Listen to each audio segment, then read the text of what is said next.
Εδώ είμαστε λοιπόν. Καλησπέρα, είμαι ο Αντώνης ο Ανδρουλιδάκης, είναι η εκπομπή Ανεφόρων.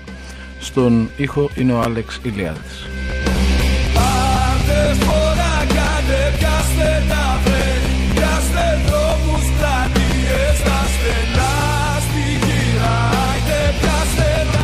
Σε μια μέρα που μοιάζει φθινοπορεινή μες στην Άνοιξη.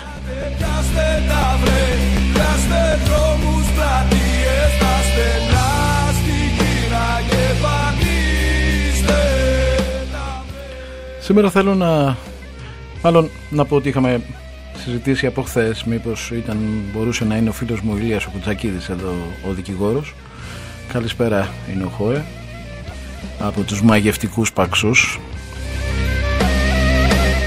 αλλά δεν τα κατάφερε γιατί έχει διάφορα πράγματα επίγοντα με τα οποία πρέπει να ασχοληθεί, οπότε θα κάνουμε την εκπομπή μας κανονικά με κάποιες σκέψεις που θέλω να μοιραστώ και σήμερα μαζί σας.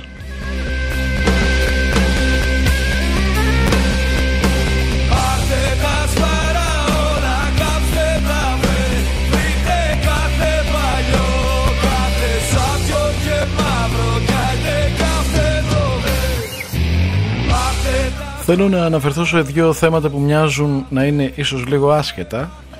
Παρ' όλα αυτά, εγώ ως προφήτης δεινών για τον τόπο θα επιχειρήσω, ή μάλλον θα σας αφήσω να δείτε αν πιθανόν μπορεί να συσχετιστούν αυτά τα δύο θέματα στα οποία θα αναφερθώ.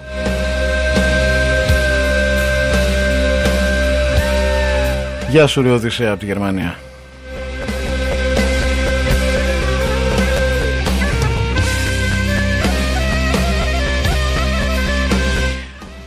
Λέω τώρα ότι μάλλον ήθελα εδώ και πάρα πολύ καιρό να στείλω όλη μου την αγάπη στην ξενιτιά, στους Έλληνες που βιώνουν την απόσταση από την πατρίδα.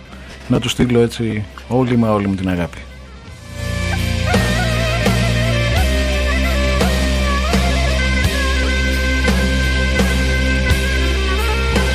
Γεια σου τερψιχώρη.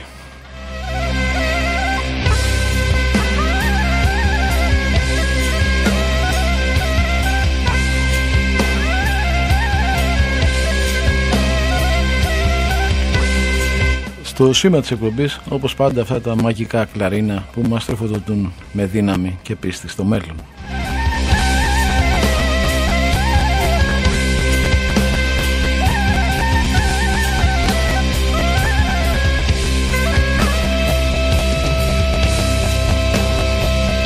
Το πρώτο θέμα λοιπόν στο οποίο θέλω να αναφερθώ είναι αυτό το τραγικό περιστατικό που συνέβη την προηγούμενη εβδομάδα στο σταθμό μετρό, στο σταθμό Ακρόπολης του μετρό, με έναν νέαρο μόλις 26 χρονών που βούτυξε στο κενό δευτερόλεπτα πριν φτάσει ο σειρμός και είχε την ατυχία να πολιτοποιηθεί.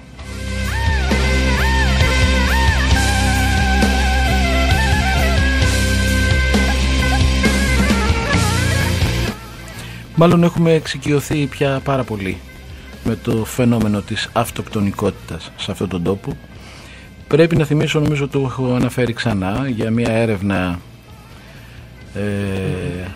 που έγινε νομίζω στο Πανεπιστήμιο της Μασαχουσέτης και μας αποκάλυψε ότι η αύξηση της ανεργίας συνδέεται με την αύξηση της αυτοκτονικότητας, και αυτό είναι επιστημονικό συμπέρασμα πια, αποτέλεσμα πολύ σοβαρής έρευνας, όπου μάλιστα συναρτά για κάθε 1% αύξηση της ανεργίας έχουμε 0,8 αύξηση της αυτοκτονικότητας.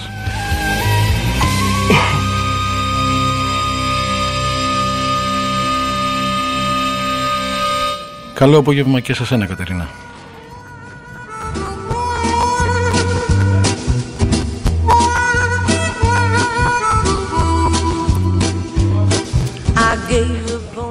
Η εφημερίδα λοιπόν, το πρώτο θέμα ή πρώτο φλέμμα, ό,τι θέλετε, πάρτε, δεν έχω κανένα πρόβλημα, έλαβε την επιστολή ενός αναγνώστη που έτυχε να είναι παρόν αυτόπτης μάρτυρας της αυτοκτονίας.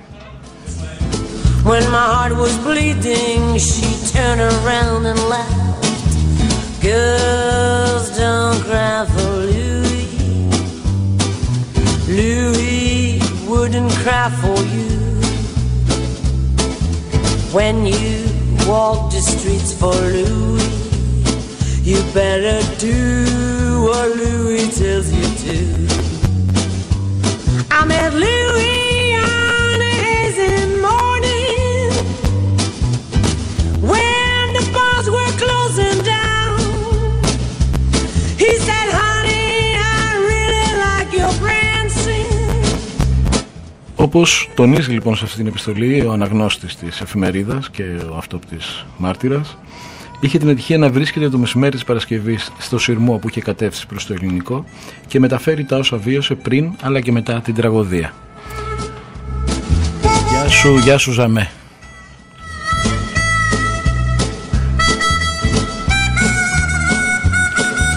Λέει λοιπόν ο αναγνώστης μάρτυρας ότι 1 ή 2 δευτερόλεπτα πρωτού ο σειρμός ξεκινήσει από το σταθμό της Ακρόπολης, ερχόταν από την αντίθετη πλευρά ο σειρμός με κατεύθυνση προς την Ανθούπολη.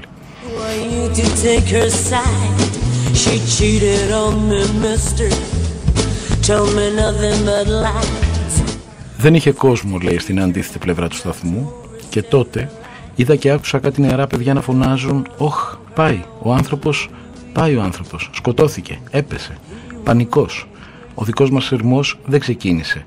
Μετά από 2 λεπτά ανακοίνωσε ο μηχανοδηγός να παραμείνουμε ήρεμοι γιατί έγινε ατύχημα, όπως αναφέρει ο μάρτυρας.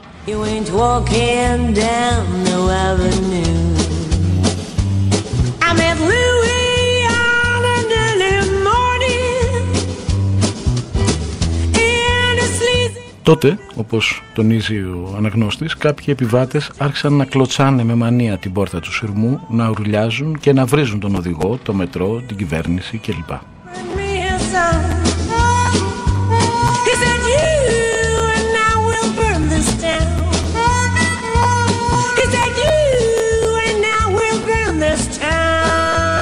Επίσης, λέει, έβριζαν τον οδηγό μέσω του συστήματος ενδοεπικοινωνίας, ζητώντας του να ανοίξει τις πόρτες του μετρό. Ενώ μάταια εκείνος προσπαθούσε από τα μεγάφωνα να τους εξηγήσει ότι πρέπει να έρθουν οι υπάλληλοι του μετρό, οι πόρτες να ανοίξουν μία-μία και να βγει ο κόσμος χωρίς να δημιουργηθεί πανικός.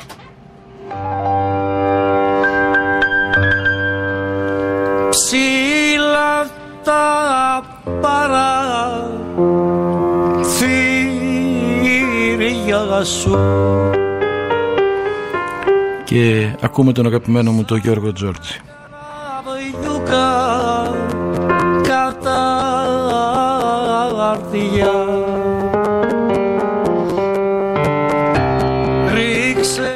Γεια σου Ομαλία, καλησπέρα.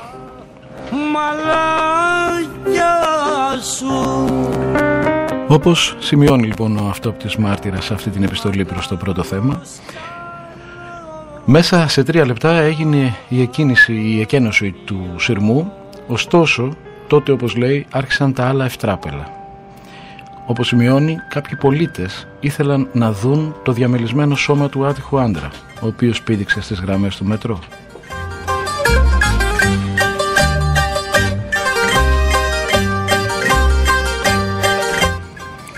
Παρά το γεγονός ότι οι υπάλληλοι του μετρό τους αποθούσαν, εκείνοι ήθελαν να πάνε στην μπροστινή μεριά του σταθμού, ενώ την ίδια ώρα, στην απέναντι πλευρά, κάποιοι άλλοι επιβάτες άρχισαν να βρίζουν τον μηχανοδηγό, ο οποίος είχε κυριολεκτικά καταρρεύσει. Ψήλα τα παραθύρια σου και χαμηλά κοιτούνε, κι όταν με βλέπουν και έρχομαι δίχως αέρα κλιούνε, κι όταν με βλέπουν και έρχομαι. Ο μηχανοδηγός λοιπόν είχε καθίσει κάτω, όπως λέει ο μάρτυρας, ήταν σε κατάσταση σοκ και προσθέτει, τα ευτράπελα συνεχίστηκαν στη δικιά μας πλευρά όταν έμαθαν ότι επί 1 τρίωρο θα παραμείνει το τμήμα του σταθμού Ακρόπολη εκτός λειτουργίας.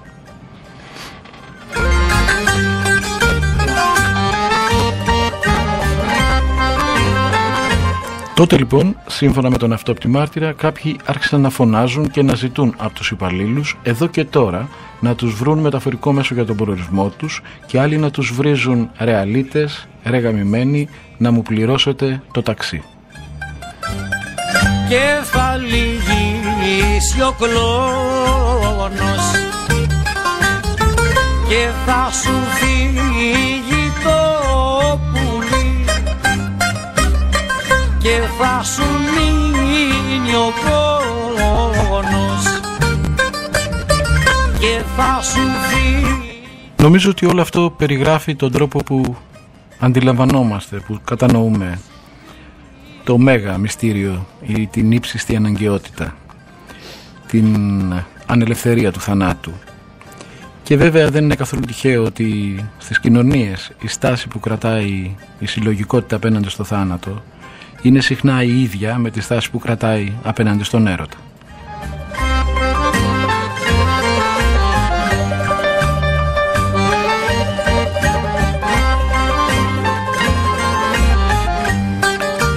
Ο αναγνώστης θα περιγράφει έκπληκτος μάλλον όλα αυτά τα οποία βίωσε για τη συμπεριφορά της συλλογικότητας, της ομάδας των ανθρώπων που βρέθηκαν εκεί.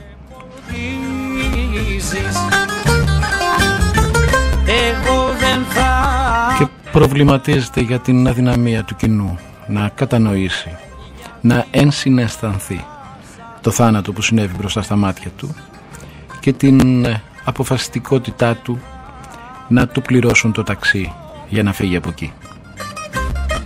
Γιατί με βασανίζεις.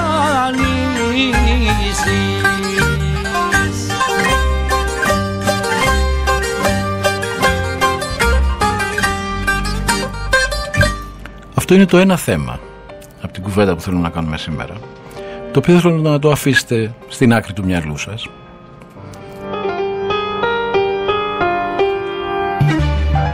Αμαλία, ναι, όπως λες, στους γερμανικούς σιδηροδρόμους είναι πλέον συχνότατα αυτά τα συμβάντα. Έχω ξαναπεί για το πρόβλημα εσωτερικής κατάρρευσης που υφίσταται ο άνθρωπος στο δυτικό τουλάχιστον κόσμο. Έχω μιλήσει για τα στατιστικά στοιχεία της Διεθνούς Οργάνωσης Υγείας που προβλέπουν ότι το 2020 η κατάθλιψη θα είναι η πρώτη αιτία θανάτου, ξεπερνώντας τον καρκίνο, τα ατυχήματα ή οτιδήποτε άλλο τέτοιο. Η αυτοκτονικότητα δηλαδή μέσα από την κατάθλιψη θα είναι η πρώτη αιτία θανάτου, τουλάχιστον στο δυτικό κόσμο. Σε ψάχνει ο άγγελος σου με κερίβιες μαύρη πεταλούδα. Και πάμε τώρα να σας μιλήσω για ένα άλλο θέμα και εσείς θα μου πείτε, θα αφήσετε τη φαντασία σας να οργιάσει για να δείτε αν αυτά τα δύο θέματα μπορούν με κάποιο τρόπο να συνδυάζονται.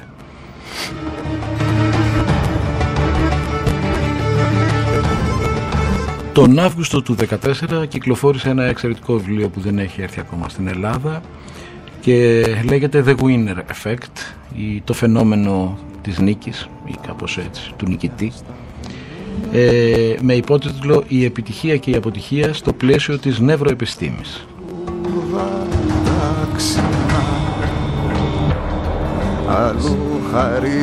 Το βιβλίο είναι του δόκτορα Ιαν Ρόμπερτσον.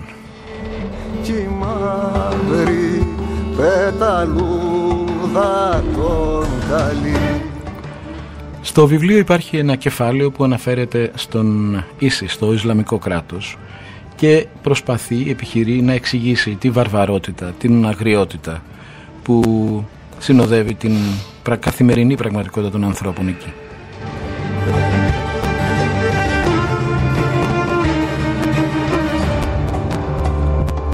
Ποιον πόθο είδες να μην κρυφός κι εσύ πετάς πολύ κοντά στο φως. Νομίζω είναι από τις ελάχιστες σοβαρές ερμηνείες, η προσπάθεια ερμηνείας που έχω διαβάσει τον τελευταίο καιρό για αυτό το φαινόμενο του Ισλαμικού κράτους.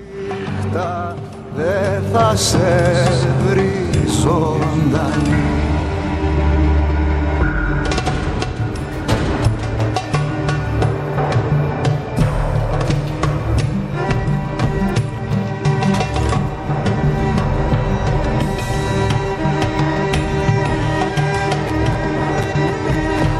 Σημειώνει λοιπόν ο Ρόμπερτσον ότι όπως οι μαχητές του Ισλαμικού κράτους στο Ιράκ και στη Συρία οδηγούν χιλιάδες στο κρεοπολείο των απίστων και φέρουν τις γυναίκες και τα παιδιά στη σκλαβιά, Πολλοί στη Δύση είναι διατεθειμένοι να δουν αυτό το γεγονός ως μια μοναδική προεξοχή του Ισλαμικού φονταμεταλισμού και μόνον.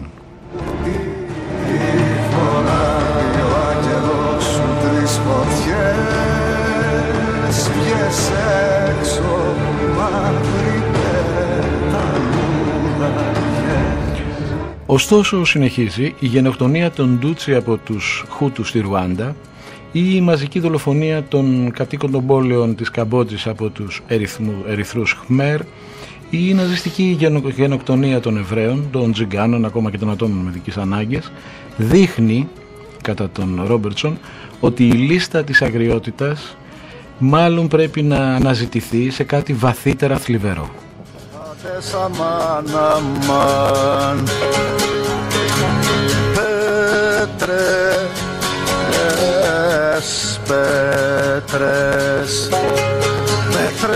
Ψαραντώνης Πέτρες Πετώ του φεγγαριού.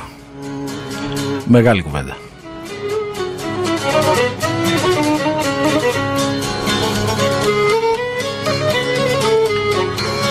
Ισχυρίζεται λοιπόν ο Ρόμπερτσον ότι η βαρβαρότητα γεννά βαρβαρότητα. Η αγριότητα δημιουργεί αγριότητα.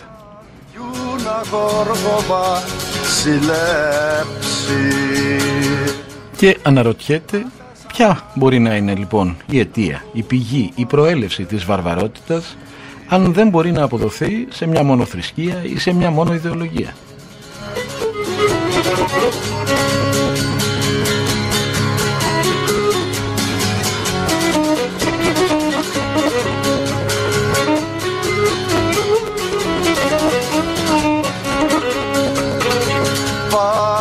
Και σπέβδει να απαντήσει με αυτό που ήταν και ο τίτλος που σας ανέφερα, ότι την βαρβαρότητα τη δημιουργεί η βαρβαρότητα.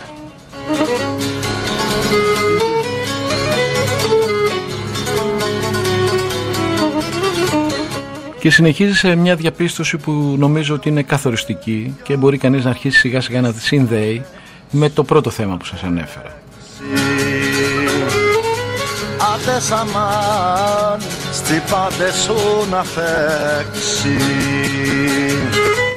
Λέει λοιπόν ο Ρόμπερτσον ότι η αναλγησία, η επιθετικότητα και η έλλειψη κατανόησης είναι κοινές συμπεριφορές σε ανθρώπους που έχουν υποστεί με σκληρό τρόπο ανάλογες συμπεριφορές.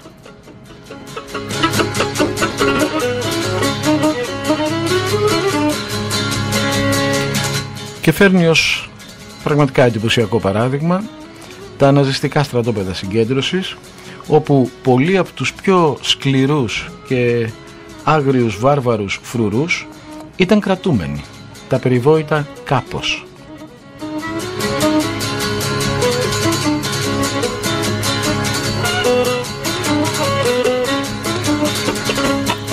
Υποστηρίζει επίσης ότι τα σεξουαλικώς κακοποιημένα παιδιά, ιδιαίτερα τα αρσενικά, είναι πιο πιθανό όταν μεγαλώσουν να γίνουν οι ίδιοι, ως ενήλικες πια, δράστες σεξουαλικής κακοποίησης.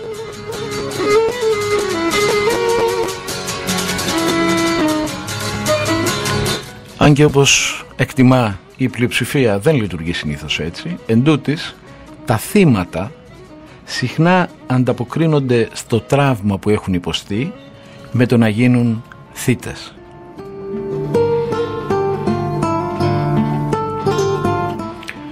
Και εδώ είναι το σημείο για να θέσω το μεγάλο ελληνικό ερώτημα ως προφήτης ενός δυσίωνου μέλλοντος.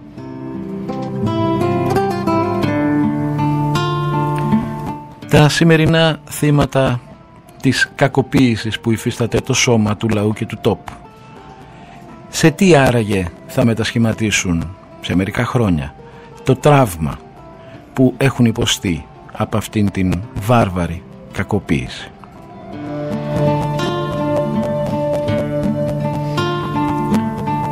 Άραγε θα το απορροφήσουν, θα το ενσωματώσουν δημιουργικά ή θα το μετασχηματίσουν σε επιθετικότητα? Και πληγώνουνε το σκούρο τζάμι της ψυχής πάνω στη καρδιά στο...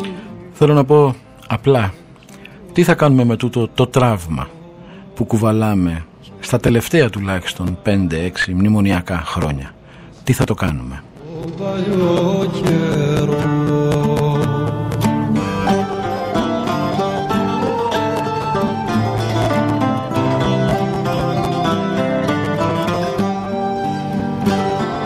Φοβάμαι πολύ, μην τυχόν κάνουμε αυτό το τραύμα τυφλή επιθετικότητα. Μην τυχόν τα θύματα του σήμερα γίνουν αύριο θύτες.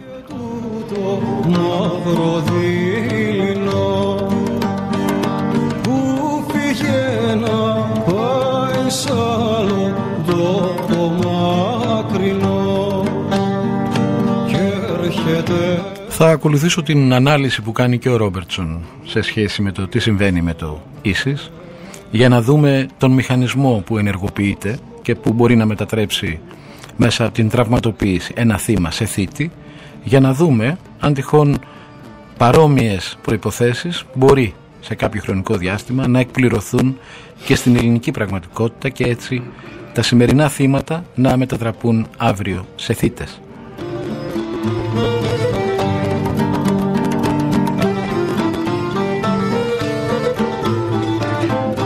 Και αυτό γιατί γνωρίζουμε πια ποιος είναι ο μηχανισμός και υπό ποιες προϋποθέσεις αυτός ενεργοποιείται, ούτως ώστε το χθεσινό θύμα να γίνει ένας ανελαίητος διώκτης, ένας ανελαίητος θύτης αύριο.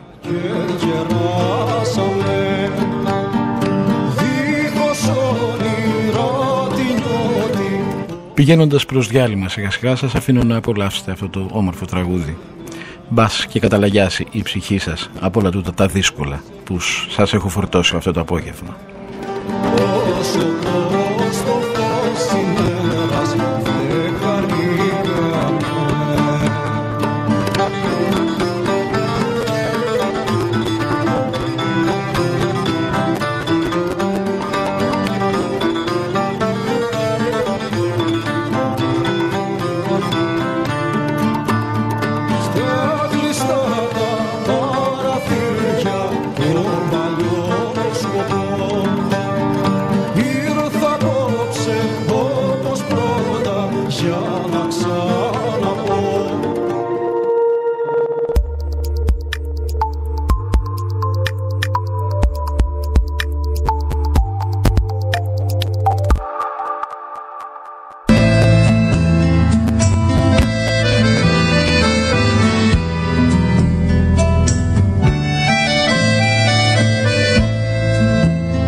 Ταξιδεύουν στον ήλιο, κανείς δεν μιλάει. Εδώ είμαστε και πάλι, ψυχοπλακωτικοί όπως πάντα.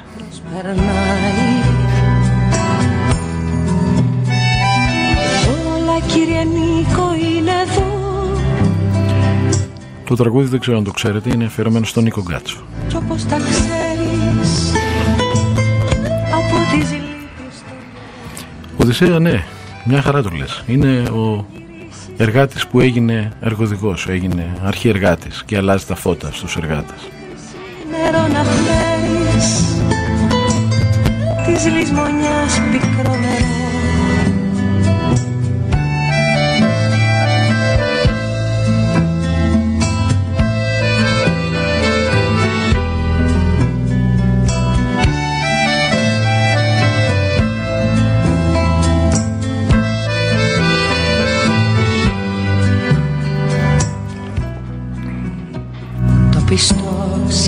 Επανέρχομαι λοιπόν στο βιβλίο του Ρόμπερτσον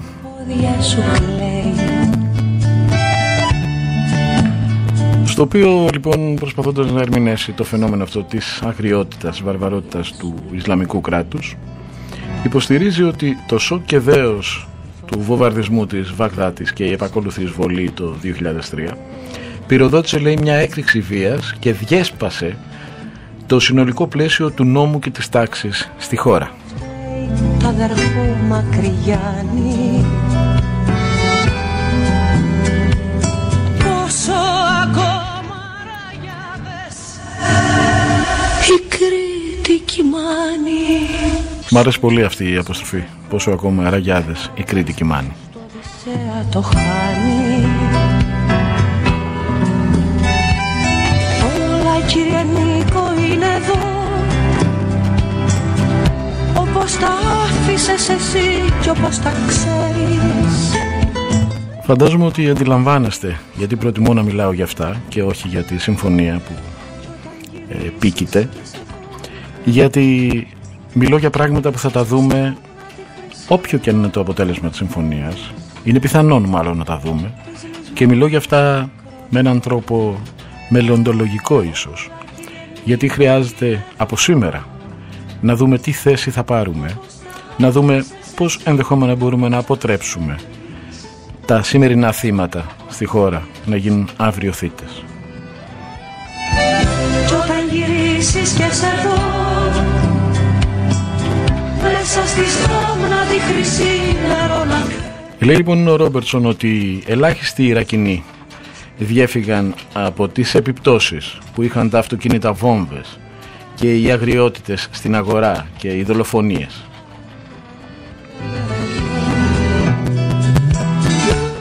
Μην ξεχνάτε ότι σύμφωνα με μια πολύ συντηρητική εκτίμηση, μεταξύ του 2003 και του 2011 πάνω από 114.000 Ιρακινοί έχασαν τη ζωή τους και πολλές ακόμη εκατοντάδες χιλιάδες ακροτηριάστηκαν.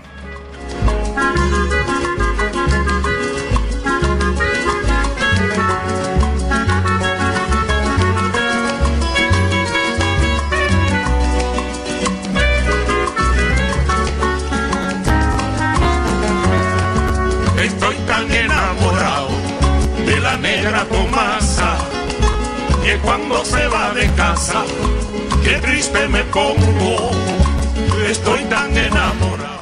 Αυτό λοιπόν που υποστηρίζει μεταξύ άλλων ο Ρόμπερτσον στο βιβλίο του αυτό The Winner Effect είναι ότι μια μειοψηφία από αυτούς τους ανθρώπους, συντριπτικά στην πλειοψηφία τους άνδρες, τα χθεσινά θύματα της βίας είναι πλέον εκείνοι, είναι οι ίδιοι που σήμερα ανταποδίδουν πολλαπλασιαστικά τη βαρβαρότητα.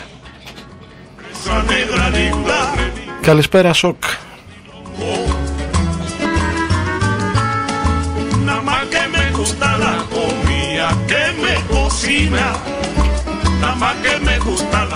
Αλλά συνεχίζει κάπως βαθύτερα και ουσιαστικότητα ο Ρόμπερτσον στην ανάλυση του αυτή, καθώς υποστηρίζει ότι το να γίνει το θύμα θύτης δεν είναι η μόνη εξήγηση για την αγριότητα.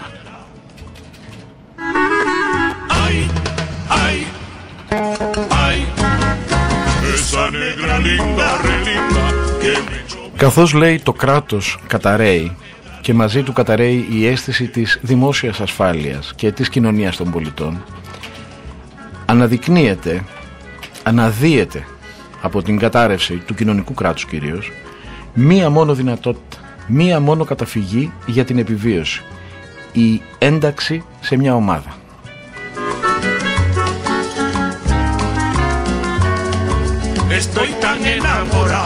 Σας θυμίζει μήπως τις ομάδες της Χρυσής Αυγής?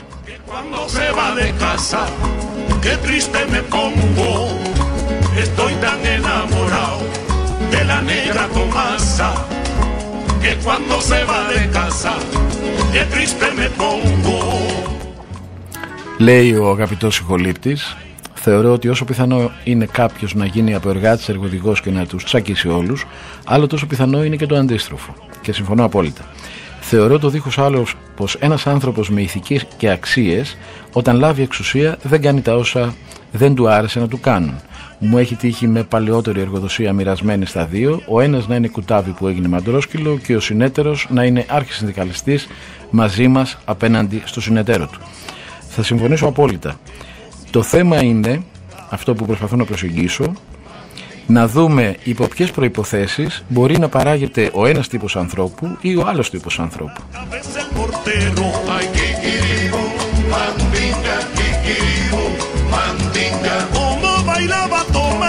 Επανέρχομαι στην προσέγγιση του Ρόμπερτσον που νομίζω ότι μας βοηθάει. Τα εργαλεία που μας δίνει μας βοηθάνε σε αυτό το πράγμα. Λέει λοιπόν, επαναλαμβάνω αυτό το πολύ βασικό, ότι όταν καταρρέει το κοινωνικό κράτος και η αίσθηση της ασφάλειας και της κοινωνίας των πολιτών μαζί, μόλις καταρρεύσουν αυτά, ο άνθρωπος, το άτομο, έχει μόνο μία δυνατότητα: να καταφύγει για την επιβίωσή του, να ενταχθεί σε μία ομάδα.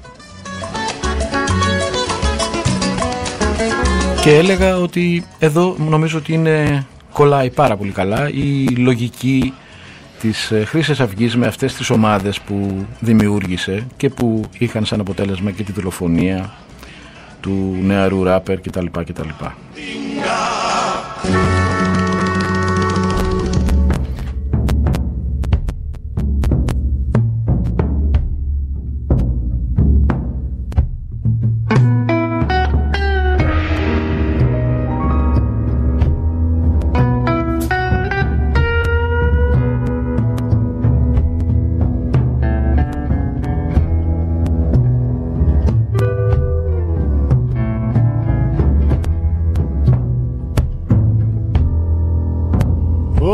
Του κόσμου τα πουλιά.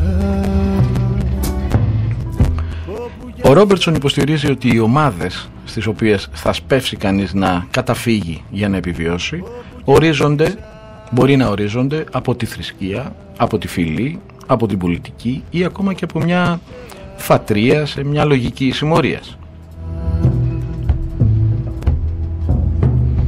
Εκεί που φτερούν, με την έννοια ότι μπορεί να είναι ακόμα η ομή κυριαρχία μιας συμμορίας ενός ηγέτη. Χαρακτηριστική περίπτωση πάλι η Χρυσή Αυγή.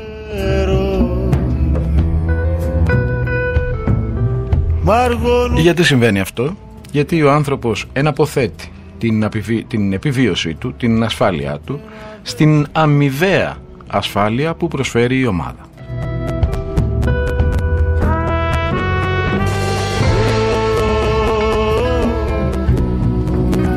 Ο πόλεμος, λέει ο Ρόμπερτσον, σε κάθε του μορφή, συμπληρώνω εγώ, είτε είναι ο κοινωνικός πόλεμος, είτε είναι ο οικονομικός πόλεμος, είτε είναι ο πραγματικός πόλεμος, συνδέει τους ανθρώπους σε ομάδες και η συγκολητική ουσία αυτών των ομάδων είναι ο φόβος και η αγωνία που αισθάνεται ο άνθρωπος μπροστά στην κατάρρευση της ευρύτερης έννοιας της κοινωνίας και του κράτους.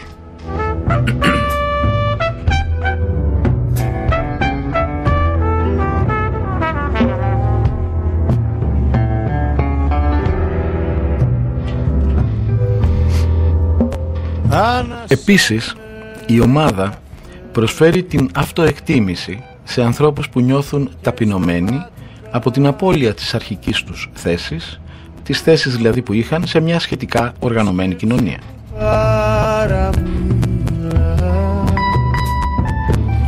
Αναρωτιέμαι λοιπόν αν οι Έλληνες, οι άνθρωποι στην σημερινή ελληνική κοινωνία που νιώθουν καταβεβλημένοι την αυτοεκτίμησή τους και που νιώθουν ιδιαίτερα ταπεινωμένοι από την απώλεια της αρχικής τους θέσης, δεν θα είναι εύλογο να αναζητήσουν την ένταξή τους σε μια περισσότερο ή λιγότερο οργανωμένη ομάδα που θα τους προσφέρει, θα τους αποκαθιστά αυτήν την τραυματισμένη αυτοεκτίμηση και θα τους περιορίζει το φόβο και την αγωνία απέναντι σε μια κοινωνία που δείχνει να καταρρέει.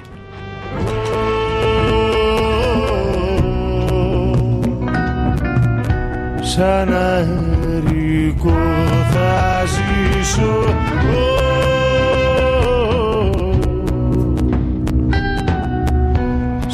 Στο βαθμό λοιπόν που συμβαίνει αυτό, που οι ατομικότητες, οι ατομικές ταυτότητες δηλαδή, εντάσσονται μέσα στην ομάδα, λέει ο Ρόμπερτσον, αυτό που συμβαίνει είναι ότι συγχωνεύονται.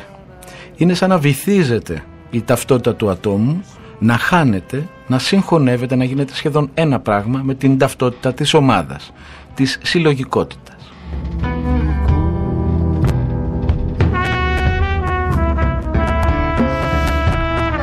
Με αυτή την έννοια, οι δράσεις του ατόμου που είναι ενταγμένο μέσα στην ομάδα γίνονται περισσότερο, ή αν θέλετε καλύπτονται κιόλας, αλλά γίνονται περισσότερο μια εκδήλωση της ομάδας από ότι μια ατομική συμπεριφορά ή μια ατομική βούληση.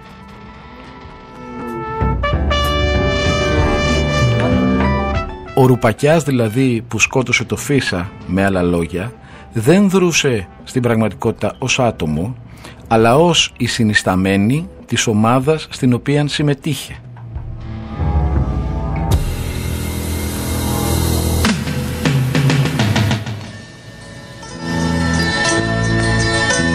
Σταματάω γιατί αγαπώ πάρα πολύ αυτό το τραγούδι. Είναι ένα τραγούδι από τους μουσικούς αγώνες της Κέρκυρας, όταν ακόμα είχε την ευθύνη ο Μάνος Χατζηδάκης, και λέγεται «Ο Φυγάς».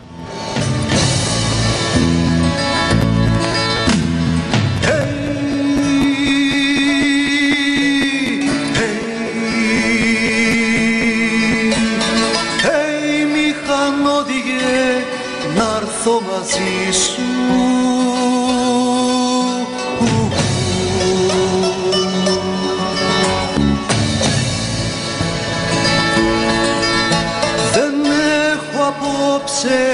Που να κοιμηθώ,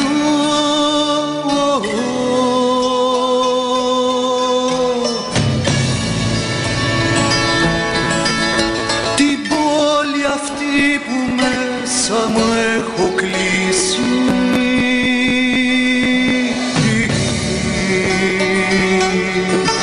σαν κομμένα παλιά την παρατώ.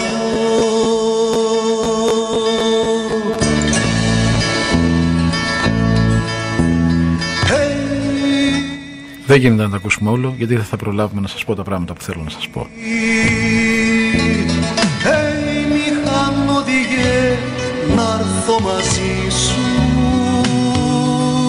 Κρατάω μόνο αυτόν τον φοβερό, κατά την άποψή μου, στίχο που λέει «Καλύτερα γνωρίζω ότι αρνιέμαι παρά τι ξεκινάω για να βρω». Ποιος είμαι, μη ρωτάς και που τραβώ.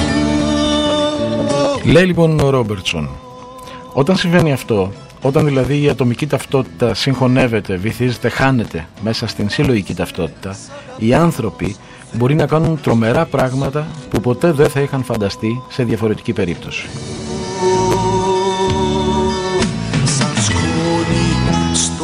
Και αυτό γιατί η ατομική συνείδηση, ο αναστολέας της επιθετικότητάς μας, η συνείδηση, έχει ελάχιστη ισχύ σε μια εμπόλεμη κατάσταση με αντιμαχόμενες ομάδες, επειδή ο ατομικός αλλά και ο συλλογικός εαυτός γίνονται ένα, στο βαθμό που η εξωτερική απειλή συνεχίζεται να υπάρχει.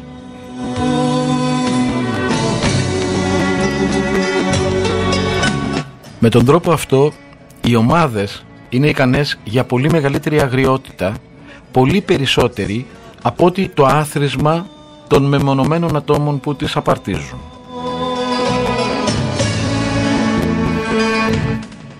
Μπορεί να πάει το μυαλό σας στους χουλιγκάνους των γηπέδων ή στους χουλιγκάνους της πολιτικής που το παίζουν αντιεξουσιαστές και αναρχικοί.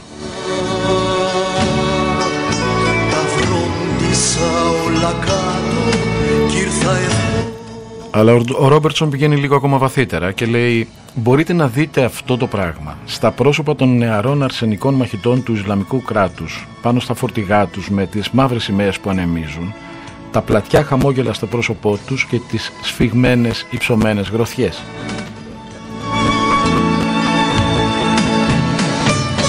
Τα πρόσωπα αυτά μόλις έχουν ολοκληρώσει ακόμα μια σφαγή των απίστων που δεν δέχτηκαν να ασπαστούν το Ισλάμ.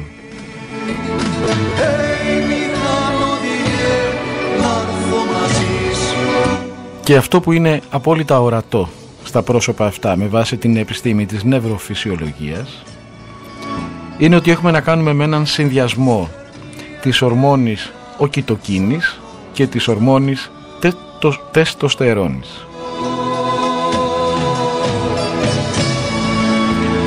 Ο συνδυασμός αυτών των δύο ορμονών, λέει ο Ρόμπερτσον, είναι πολύ ισχυρότερος από ότι η κοκαίνη και το αλκοόλ.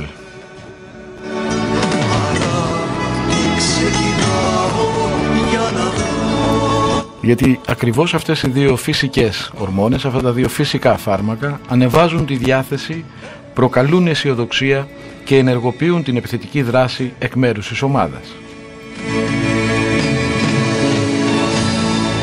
Και γι' αυτό ακριβώς, επειδή η ατομική ταυτότητα έχει καταβυθιστεί, έχει συγχωνευτεί, έχει χαθεί σε μεγάλο βαθμό μέσα στην ομαδική ταυτότητα, δεν είμαι δηλαδή πια ο Αντώνης, αλλά είμαι ο Ολυμπιακός, να το πω έτσι απλουστευτικά, το άτομο είναι πολύ πιο πρόθυμο να θυσιάσει ακόμα και τον εαυτό του στη μάχη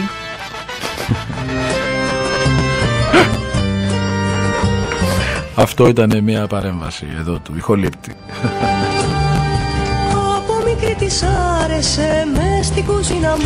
Το άτομο λοιπόν είναι ικανό σε αυτή την περίπτωση να θυσιάσει ακόμα και τον εαυτό του σε μια βομβιστική επίθεση αυτοκτονίας, ας πούμε. Γιατί αν έχω συγχωνευτεί με την ομάδα, ζω στην ομάδα, ακόμα και αν ως φυσικό πρόσωπο εγώ έχω πεθάνει. Και πέφτανε τα δάκρυα θυμώντας τη ζωή της και έδιναν στο φαΐ. Όταν λοιπόν οι άνθρωποι συνδέονται σε μια ομάδα, τα επίπεδα της οκιτοκίνης στο αίμα αυξάνονται δραματικά και μια συνέπεια του γεγονότος αυτού είναι η μεγαλύτερη τάση να δαιμονοποιούν και να αποανθρωποποιούν κάθε τι που βρίσκεται έξω από την ομάδα. Είναι οι άλλοι. Ο Σοκ ρωτάει, το είδες? Έχω ήδη απαντήσει. Δεν έχει φτάσει η απάντησή σου. Δεν έφαγε πρωινό το Περιστέρι γι' αυτό. Να γίνονταν οι πλάσοι ξανά από την αρχή.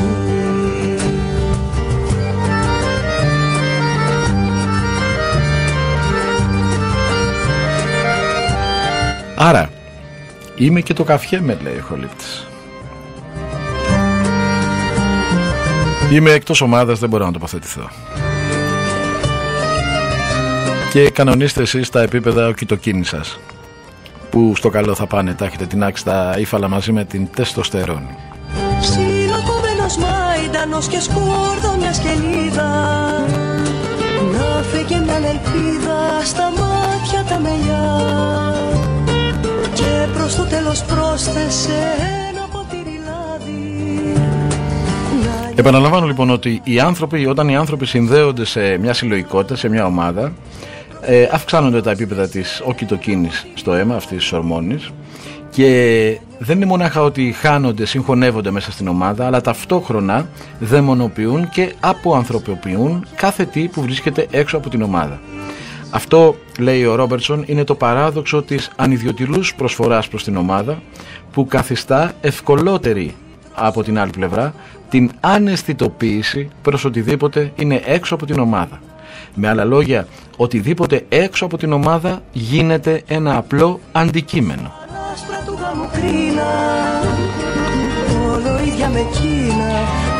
Και το να κάνει κανείς τρομερά πράγματα σε αντικείμενα είναι καλό, επειδή τα αντικείμενα δεν είναι άνθρωποι.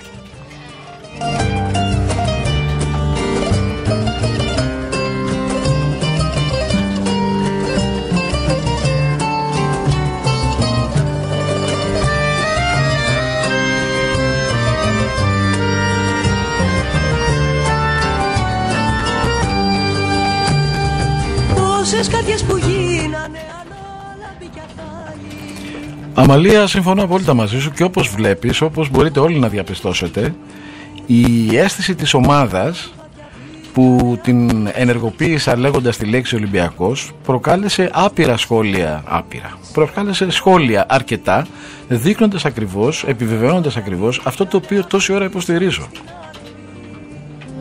Χωρίς να αφήσει δάκρυ σε μαγουλογραμμή. Όλοι έχετε σπεύσει να υποστηρίξετε την ομάδα σας και να καταδικάσετε προφανώς οτιδήποτε είναι έξω από αυτήν, γιατί έξω από αυτήν υπάρχουν μόνο αντικείμενα, ενώ εσείς οι ίδιοι τείνετε να συγχωνευτείτε, να αφαιρέσετε δηλαδή, να χάσετε την ατομικότητά σας και να βυθιστείτε μέσα στη μαγεία της συλλογικότητας της ομάδας του Ολυμπιακού εμπροκειμένου. Ζωή στην άκρη, χωρίς να αφήσει δάκρυ σε μαγουλογραμμή.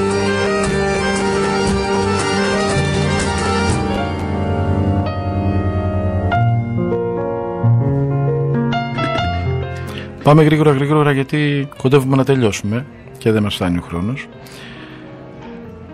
Τι να σχολιάσω τώρα εδώ με τα μηνύματα, χαμός γίνεται. Όχι, Νοχοέ, δεν εννοώ ότι είναι σωστό να πούμε τις ομάδες. Απλώς λέω ότι ο τρόπος που συγχωνεύεται κανείς μες στην ομάδα δεν πρέπει να γίνεται με έναν τέτοιο τρόπο που να χάνει την ατομικότητά του, να χάνει την προσωπικότητά του και προφανώς δεν του δίνει κανένα δικαίωμα εντός εισαγωγικών να δαιμονοποιεί οτιδήποτε είναι έξω από την ομάδα. Εκεί δημιουργείται το πρόβλημα.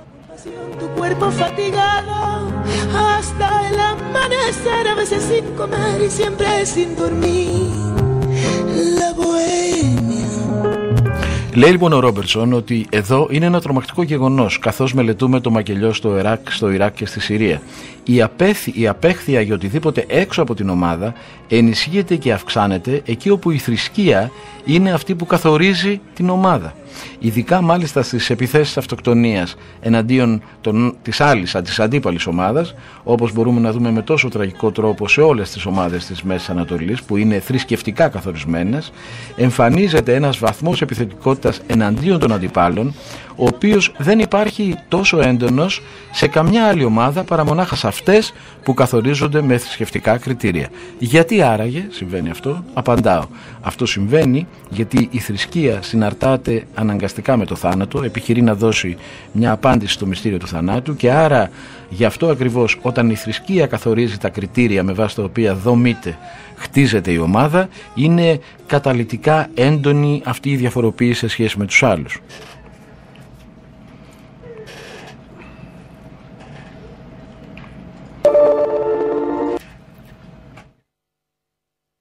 Λοιπόν, μάλλον κοντεύουμε να τελειώσουμε. Σας ευχαριστώ που ήσασταν μαζί μας και σήμερα με αυτές τις περίεργες σκέψεις. Προβληματιστείτε λίγο, βλέπω ότι ήδη υπάρχει ένας προβληματισμός και στο chat. Θα είμαστε μαζί την επόμενη Δευτέρα στις 5. Γεια χαρά και όπως λέω πάντα να προσέχετε όχι ο καθένας τον εαυτό του αλλά ο ένας τον άλλον. Να περνάτε καλά.